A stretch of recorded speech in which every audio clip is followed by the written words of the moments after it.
Hello नमस्कार। आज फिर एक बार स्वागत है आप लोगों का आज एक नए कथा में। आज हम सुनेंगे विष्णु भगवान और तुलसी मैया के विवाह की कथा। जी हाँ, हम देव उठानी एकादशी की कथा सुनते हैं, तुलसी विवाह की कथा सुनते हैं और जानते हैं कि कैसे तुलसी पूज्य हुई। तुलसी तुलसी सब कहे, तुलसी जन्म की घास, कृपा हुई रघुनाथ की, तुलसी हो गए दास। तो ये तुलसीदास, बाबा तुलसीदास ने बड़े अच्छे शब्दों में तुलसी की महिमा भी बताई और प्रभु की महिमा भी बताई। और उन्होंने कहा कि भगवान की कृपा होती है तो जो तुलसी जन्म की घास है वो जब इतनी महान हो गई तो मैं नीरा अपने बारे में कहते हैं कि मैं क्या था, मैं एक राइटर था, लिखने वाला था, मैं भी प्रभु की कृपा से महान हो गया। तो आइए, क्या आप भी मानते हैं कि तुलसी सिर्फ एक घास है? अगर आप ऐसा मानते हैं तो ये वह हम अपने मन से निकाल दीजिए कि तुलसी वेस्टर्न कंट्रीज के लिए घास हो सकती हैं, लेकिन सीधे साधे उसके औषधीय गुणों के कारण तुलसी सिर्फ एक घास नहीं है, एक बहुत बड़ी औषधीय पौधा भी है। लेकिन हम उनको पौधे के रूप में आज नहीं देखेंगे, हम उनको तुलसी माता के रूप में प्रणाम करते हुए, वंदन करते हुए उनके बारे में कथा सुनेंगे कि आखिर तुलसी माता की उत्पत्ति कैसे हुई और उनमें इतनी सारी खूबियां हैं तो क्यों हैं। तो आइए कथा का हम रसपान करते हैं। बात ऐसा हुआ कि बहुत साल पहले, कई हजार साल पहले, एक कालनेमी नाम का राक्षस हुआ करता था, बहुत बलशाली, बहुत धनवान। और उनके घर में पैदा होती हैं एक बहुत ही सुंदर, मतलब इतनी सुंदर, अप्रतिम उनकी सुंदरता थी कि उसको बखान करने में ही कई दिन लग जाए। लेकिन हम जानते हैं वो, उस कन्या का नाम था वृंदा और उनकी सुंदरता ऐसी कि मानो सूर्य भी खुद उनसे ओज प्राप्त, प्रकाश प्राप्त करता था उनके चेहरे से। उनकी ऐसी चेहरे की बनावट थी जैसे चंदा भी शर्मा जाए, ऐसा उनकी चेहरे की खूबसूरती ऐसी थी कि चंदा को भी शर्मा जाए उनकी खूबसूरती देख के। और चूंकि सुंदरता के मामले में हम चंदा की उपमा देते हैं तो इसीलिए कि चंदा भी फीका सामने मालूम पड़ता था। और अगर आप देखें तो कहा जाता है कि उनके लट ऐसी थी, उनके बाल ऐसे थे वृंदा के कि श्याम घटा भी फीका मालूम पड़ता था उनके सामने। और अधर, होठ ऐसे कि मानो गुलाब की पंखुड़ियां रोज उनसे लालिमा मांगने आती हों, ऐसी सुंदरता थी वृंदा की। और वो बहुत लाडली थी, बहुत, मतलब कि दिलो जान से ज्यादा मानता था उनको वो कालनेमी नाम का राक्षस। और वो बहुत जो वृंदा थी वो बहुत प्यारी, धार्मिक और सात्विक प्रवृत्ति की लड़की थी। तो ऐसा कई दिन तक कहा जाता है कि वर खोजने के लिए उनको भटकना पड़ा कालनेमी जी को। लास्ट में उनको एक वर मिल ही जाता है जिसको कहा जाता है कि जालंधर नाम का राक्षस को वो वृंदा जी के वर के रूप में पसंद करते हैं। और जिनको वो पसंद करते हैं, कालनेमी जी जो राक्षस थे, तो उनसे वो विवाह कर लेती हैं वृंदा जी। अब विवाह कर लेती हैं और इतनी पतिव्रता कि वो राक्षस जितना भी गलत काम कर ले, उनके पतिव्रता धर्म से उसको बल मिलता था, वो अजेय हो गया। वो जहां, मतलब कि जितनी अच्छी है, जितना धर्म कर्म करती थी ये, उतना ही वो जालंधर दुष्ट प्रवृत्ति का, पर स्त्री गमन करने वाला व्यक्ति, जहां भी सुंदर स्त्री दिख जाए उसको अपना बना लेने की चाह रखने वाला व्यक्ति, ये दोनों विपरीत। फिर भी आप देखिए कि ये एक मैसेज है कि एक स्त्री के पतिव्रता धर्म से पति के को अजेयता मिलती है, बल मिलता है, जीवन लंबा होता है और बहुत सारा कुछ होता है। तो उस समय ये वाकई में ऐसा होता था। तो वो दुष्ट प्रवृत्ति का एक दिन उसने सोचा कि क्यों ना चल के और लक्ष्मी माता का क्षीर सागर में जहां बैठती हैं वहां पे जाकर और उनको अपनी स्त्री बनाई जाए। और वहां चल पड़ता है, लेकिन लक्ष्मी जी मन की बात जान लेती हैं और उसको वहां अपने प्रभाव से भाई के रूप में मन से स्वीकार करती हैं और वहां से वो चला जाता है। और फिर आगे बढ़ता है कि अब मैं कैलाश जाऊंगा पार्वती जी के पास और उनको अपनी स्त्री बनाऊंगा। और ये बात सुनते पूरे वो जब निकलता है तो पूरा स्वर्ग लोक में खलबली मच जाता है और सभी परेशान हो जाते हैं, त्राहिमाम मच जाता है। और इधर ये इनके पतिव्रता धर्म से इसको अप्रतिम बल मिल जाता है, खूब ढेर सारा बल मिल जाता है, बलशाली होते जाता है और नए नए दुष्ट दानव इसके जो सेना है उसमें और शामिल होते जाते हैं और इसका बल बढ़ते जाता है। और अब जब देवराज इंद्र को और स्वर्गवासियों को ऐसा लगने लगता है कि अब सिर्फ और सिर्फ हमें विष्णु जी ही बचा सकते हैं, तो वो लोग पहुंचते हैं कि प्रभु बचाइए, जान बचाइए, ये तो बहुत गजब हो जाएगा।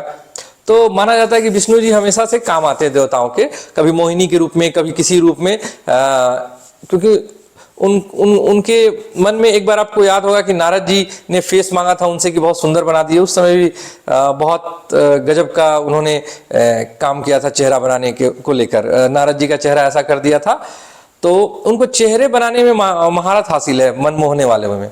तो उन्होंने क्या किया कि बोला कि ऐसी पतिव्रता स्त्री है, इसको मारना काफी मुश्किल है। तो क्या करते हैं कि एक इसका पतिव्रता धर्म नष्ट करते हैं वृंदा का।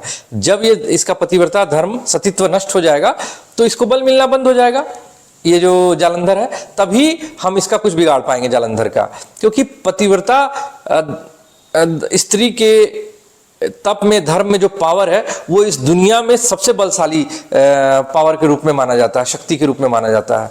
इस दुनिया का सबसे शक्तिशाली अगर कुछ बल है तो पतिव्रता स्त्री के धर्म के कारण उत्पन्न हुआ बल है। तो अब देखिए यहाँ पे छल किया, और ये मानवता कल्याण के लिए विष्णु जी ने छल किया।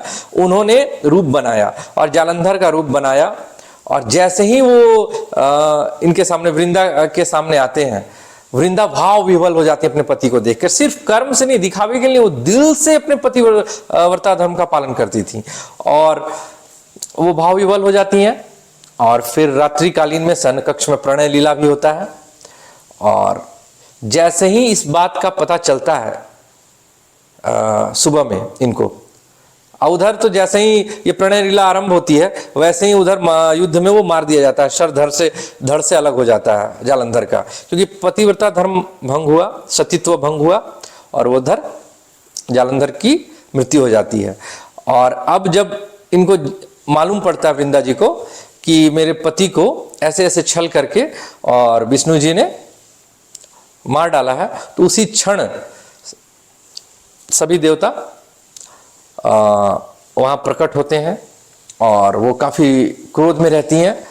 तो वो श्राप देती हैं विष्णु जी को कि आप इतना पाषाण हृदय वाले हैं, पत्थर दिल हैं, कि आपने एक पतिव्रता स्त्री के सतीत्व का नाश किया है, हरण किया है। इतना पत्थर दिल इंसान नहीं हो सकता है कोई, आप पत्थर बन जाइए, मैं श्राप देते हूं। और देखिए विष्णु को, नारायण को उन्होंने श्राप से अपने ये कर दिया, पत्थर बना दिया। अब पत्थर बन गए, पूरी सृष्टि जहां की तहां रुक गई, पूरी सृष्टि जहां की तहां रुक गई और चारों तरफ हाहाकार मच गया। तब जाकर देवताओं ने, सभी ने करबद्ध प्रार्थना की इनसे, वृंदा जी से। तब नारी हृदय काफी कोमल होता है, कुछ देर प्रार्थना के बाद ही माता का हृदय पिघल जाता है और उनको श्राप मुक्त करती हैं। और श्राप मुक्त करती हैं तो वो विष्णु जी कहते हैं कि देवी मुझे क्षमा कीजिएगा, लेकिन ये मानव कल्याण के लिए जरूरी था, धर्म कल्याण के लिए जरूरी था। लेकिन मैं आपको वचन देता हूं कि आपके सतीत्व का जो हरण हुआ है, ऐसा कोई भी ऐसा दाग आपके जीवन पे नहीं लगेगा। तो कैसे? तो बोले कि आप देखिएगा, ये सब मेरी जिम्मेदारी, क्योंकि मैं रचयिता हूँ, मतलब मैं संसार को चलाता हूँ, तो मेरी जिम्मेदारी है कि मुझे कैसे करना है। इसके बाद फिर क्या होता है कि ये जालंधर का जब शव लाया जाता है तो उस पे ये सती हो जाती हैं। उसी के पहले के ज़माने में सती प्रथा थी, उसी के चिता पे बैठकर ये सती हो जाती हैं। और कुछ दिन बाद उसी राख से एक पौधे का जन्म होता है, और जिस पौधे का जन्म होता है उस पौधे का नाम उन्होंने तुलसी रखा विष्णु जी ने। और कहा कि मैं तुम्हारा नाम तुलसी रखता हूं और तुम हर घर में पूजी जाओगी, तुम मेरी सबसे प्रिय वस्तुओं में से, चीजों में से एक हो, और तुम मेरे साथ ही पूजी जाओगी, मेरे क्षीर सागर, मेरे सैया पे मेरे साथ निवास करोगी। और बहुत बातें उन्होंने कही। और आज भी कहा जाता है कि बिना तुलसी पत्र के विष्णु जी की पूजा नहीं की जा सकती है। तो ऐसा उन्होंने आशीर्वाद दिया, वरदान दिया। और देव उठानी एकादशी के दिन तुलसी माता से विवाह किया विष्णु जी ने, और उस रिश्ते को एक नाम दिया। और उसी दिन देव उठानी एकादशी के दिन तुलसी और विष्णु जी की शादी होती है। और आप देखते होंगे कि कभी भी पूजा होती है विष्णु जी की तो तुलसी माता को उनके सिर पे लगाकर पूजा जाता है, विष्णु जी के सिर पे। तो इस तरीके से भगवान ने तुलसी जी को अपनी अर्धांगिनी के रूप में स्वीकार किया, और तभी से ये तुलसी माता का पूजन होता है और हर घर में होता है। और हम उनको जानते हैं कि इतनी औषधीय गुण है उसमें, उनको कहा जाता है शास्त्रों में, तो यहाँ तक कहा गया कि उनको देख लेने के मात्र से ही, उनके विचार करने मात्र से ही, छोड़िए देखना, उनके सिर्फ तुलसी माता का विचार कर देने मात्र से ही आपके सारी संकल्पित कार्य फलित हो जाते हैं, ऐसी मान्यता है। तो आप समझिए कि कितनी प्रिय है तुलसी माँ विष्णु जी की। तो और आप देखिए कि ये सिर्फ कहने की बात नहीं है, खांसी हो तुलसी पी लो, कुछ तुलसी चबा लो, माउथ फ्रेशनर का काम, तुलसी घर में रोप दो, उसको धार्मिक अनुष्ठान भी पूरे होते हैं। और चनामृत में तुलसी डाल दो, ऐसी कौन सी घास है जो आप चनामृत में डाल के पी सकते हैं? लेकिन तुलसी माँ वास्तव में कहा जाता है कि भगवान नहीं होते। आप इर्द गिर्द देखिए, हर कोई भगवान है। आप बताइए ना कि ऐसी कौन सी चीज है, आप ईंटा बालू पत्थर खा के देखिए कैसा लगता है, घास खा के देखिए, घास आप नहीं खा पाएंगे। लेकिन तुलसी माँ ही एक क्या गजब का औषधीय गुण है कि जितने रोग और बहुत सारी चीजों में तुलसी माँ काम आती हैं। तो आज हम विष्णु और तुलसी माता की विवाह की कहानी सुनकर आशा करता हूँ कि लाभान्वित हुए होंगे, पुण्य के भागी बने होंगे। और हर कोई हम अपने अंगने में तुलसी का पौधा जरूर रखें, इसके बहुत ही फायदे हैं। धार्मिक तो महत्व आपने जान ही लिया, औषधीय फायदे भी हैं। इसी के तास हम लोग एक बार माँ तुलसी का वंदन करते हैं। जय तुलसी माँ, जय विष्णु भगवान। धन्यवाद।